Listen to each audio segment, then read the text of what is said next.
काजोड़ा area के GM और कोयला कारोबारी को सीबीआई ने कोयला तस्करी मामले में किया गिरफ्तार। दरअसल सीबीआई ने कार्रवाई करते हुए ईसीएल के काजोड़ा एरिया के जीएम नरेश कुमार साहा और कोयला कारोबारी अश्विनी यादव को गिरफ्तार कर लिया है, जिन्हें आज आसनसोल कोर्ट में पेश किया गया। सीबीआई सूत्रों के अनुसार दोनों को गुरुवार की सुबह कोलकाता के निजाम पैलेस में बुलाया गया था और उनसे कई घंटों तक की पूछताछ की गई और गुरुवार की रात दोनों को गिरफ्तार कर लिया गया। वहीं सीबीआई ने दोनों की 14 दिन की रिमांड के लिए आवेदन किया था, किंतु जज ने सुनवाई के बाद दोनों को 3 दिन के लिए रिमांड दिया है। आपको बताते चले कि इस कोयला तस्करी के चार्जशीट में 43 आरोपियों के नाम शामिल है।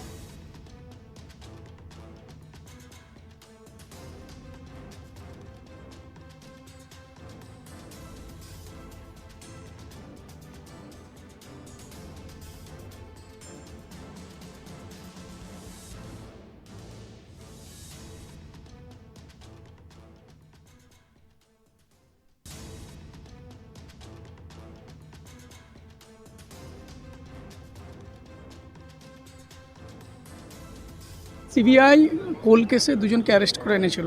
একজন হচ্ছে নরেশ সাহা, যিনি দিদেন জিএম সেফটি, এবং একজন private person Ashwin Yadav.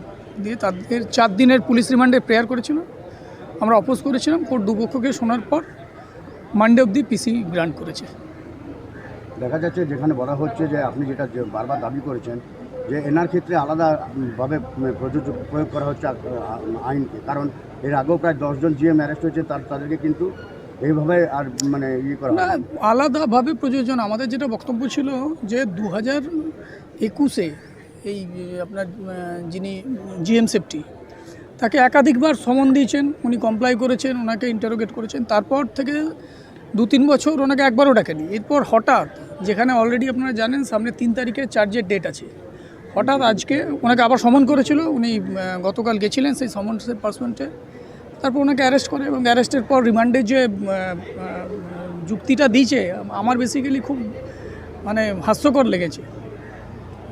Anyway court মনে করেছে যে কাস্টোডিয়াল ইন্টারোগেশন দরকার, সোমবার অবধি দিয়েছে। এরপর সোমবার ফিরে আসার পর যা ডেভেলপমেন্ট হবে তার বেসিসে আমরা আবার পুনরায় বেল অ্যাপ্লিকেশন করবো। ওনার কাছে কিছু সিজ করা হয়েছে? না, কারোর কাছ থেকে কিছু, সেটা ওনারা ওপেন কোর্টেই সিবিআইকে যখন জজ সাহেব জিজ্ঞেস করলেন যে এর কাছ থেকে সিজের কিছু হয়েছে, সিবিআই বলেছেন যে না, সিজের কিছু নেই। এরা দাবি করেছে যে মূলত যে অভিযোগ যে এনারা তথাকথিত যে কোল সিন্ডিকেট, তার কাছ থেকে অ্যাডভান্টেজ নিয়েছে তাদেরকে সাহায্য করার উদ্দেশ্যে। এই হচ্ছে অভিযোগ। 20 লক্ষ টাকার একটা কথা উঠে আসছে। রিমান্ড অ্যাপ্লিকেশনে আমি অ্যামাউন্টের কোনো মেনশন পাইনি, সেখানে শুধু আছে যে এরা অ্যাডভান্টেজ পেয়েছে, আনডিউ অ্যাডভান্টেজ পেয়েছে। বর্তমানে এরা কোথায় কাজ করছে? বর্তমানে যিনি জিএম, উনি মানে জিএম আইডি আছেন, আর একজন তো প্রাইভেট পার্সন, উনি সিভিল কন্ট্রাক্টর।